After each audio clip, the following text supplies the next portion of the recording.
Hi guys! Welcome back again to our channel at ngayon po ay meron tayong exciting topic na pag-uusapan at patungkol ito sa isang another opportunity para makapag-apply ng PR.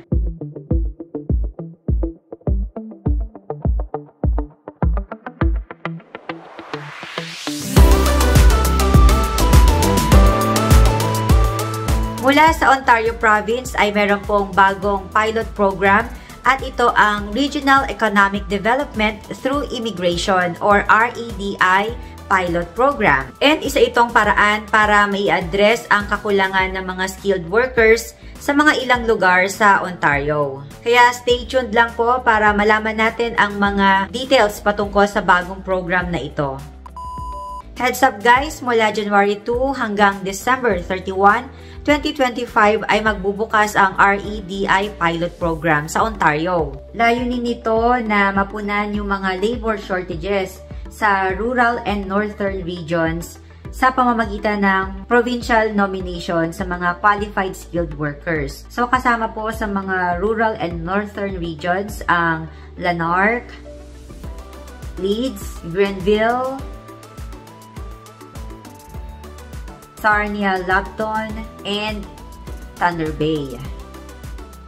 Ibig sabihin po nito, kung makakuha po kayo ng job offer mula sa apat na lugar na ito, ay pwede po kayong maging eligible sa provincial nomination. At target nito na makapag-nominate this year, 2025, ng 800 skilled workers. At sa program na ito ay kasama po ang mga high-demand sectors gaya sa healthcare, technology, and skilled trades katulad sa construction. Ang bagong pilot program na ito ay ipaprocess sa ilalim ng Employer Job Offer Streams ng Ontario Immigrant Nominee Program or OINP. At merong 200 na additional nominations bawat region para sa 3 job offers streams. Kasama dito ang foreign worker stream para ito sa mga skilled workers na may job offers sa Ontario. Pangalawa ang international student stream at para ito sa mga international students na nag-graduate sa mga institution sa Ontario. At pangatlo para sa in-demand skills streams. Para naman ito sa mga skilled trades and labor-intensive job.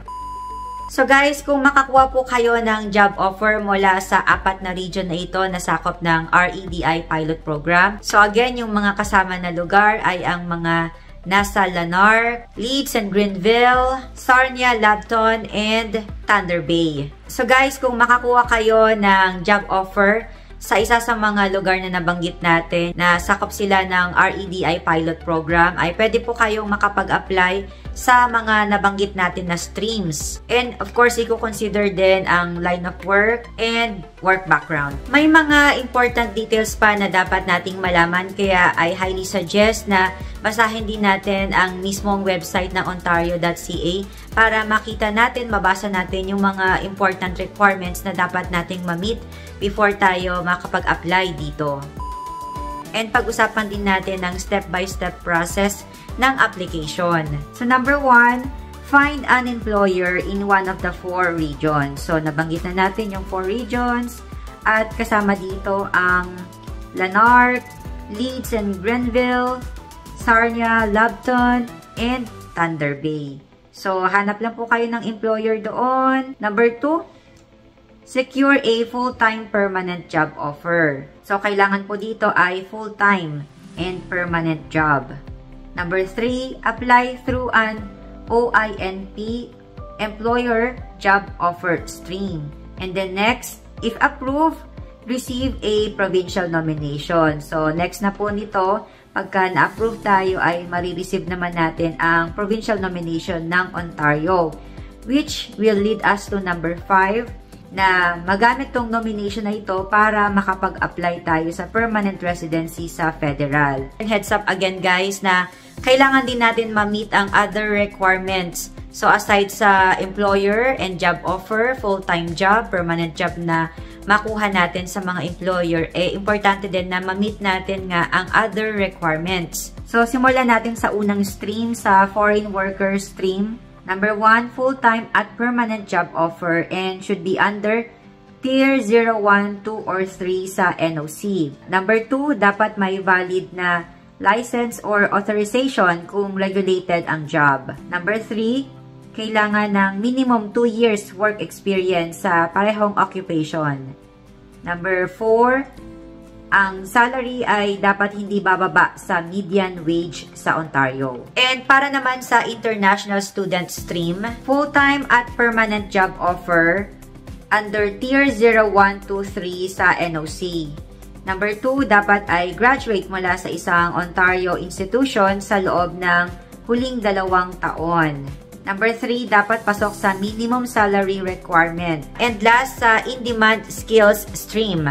Number 1, full-time at permanent job offer sa in-demand occupation sa Ontario. Next, number 2, minimum 9 months work experience sa Ontario. Number 3, minimum high school diploma at CLB4 sa English or French. Ipakita ko guys kung saan makikita natin ang mga streams na kasama yung binabanggit ko kanina na iba't ibang mga streams. So, nandito tayo sa ontario.ca. Ayan. So, under ng Ontario Immigrant Nominee Program or OINP. Ayan. So, sa baba, pag in-scroll down natin, ayan, mababasa natin itong learn about the program, then choose the right stream. Click natin. And then, ito dito sa bandang baba. Yan. So, if you have a job offer in Ontario. If you have a job offer in Ontario, you can apply to the following streams. So, ito yung mga mini-mention natin kanina na mga iba't ibang streams. Itong foreign worker stream, international student stream, in-demand skills stream.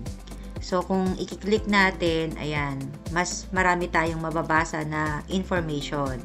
So, take it from there, guys. Kayo nang bahala. So, back lang natin. Then, ganun din sa mga international student stream na mga students na gusto mag-apply. So, nandito ang lahat ng requirements. So, yan. Maganda talaga na mabasa natin. Tsaka yung process. And, sorry, na-scroll down ko ng todo. Ito yung mga job requirements. So, nandyan. Ayan. Mas marami na tayong malalaman pagka bumaba pa tayo. Ito, full-time permanent job. May specific dyan yung mga hours, etc. Ang salary. So, ayun. And, ganun din sa pangatlo, itong sa in-demand skills stream. So, pagka click natin, ayan, may mga information tayo na mapapasa. Ito, especially itong mga job requirement, eligible occupation. So, kompleto. Ayan. About sa salary. So, ayun. And don't worry guys, ilalagay ko sa comment section ang link ng website nila. So, ayun guys, kung ma-meet natin ang mga other requirements na ito, ay ayun, pwede na po tayo makapag-apply sa REDI pilot program. Ganda ang new pilot program na ito, ang REDI pilot program, especially kung kayo po yung hinahanap na mga skilled workers ng probinsyang ito. Dahil makikita natin, meron ng nakaalat na provincial nomination para sa mga hinahanap nila na skilled workers. And mataas din ang tsansa na makuha ang PR application dahil nga sa provincial nomination na ibibigay. At kung kayo po ang hinahanap na skilled workers ng probinsyang ito, and again, kasama ang inyong work experience, mas mabibigyan kayo ng magandang tsansa para makapag-apply dito. And again, ang REDI ay nakafocus din po sa mga high-demand sectors katulad ng healthcare, technology, and construction. So, sa madaling salita po, mas pinadali ang PR application para sa mga taong hinahanap dito na merong skills and work experience at job offer na makukuha nga dito sa isa sa mga lugar na nabanggit natin kanina. And again, kasama ang mga other requirements. So ayun guys, thank you for watching this video. Kung nagustuhan po ninyo ang ating topic for today, please give me a thumbs up. Talagang malaking tulong po ito sa aming channel. And please subscribe na rin po kayo. Thank you guys for watching. Take care. I'll see you again. Bye for now.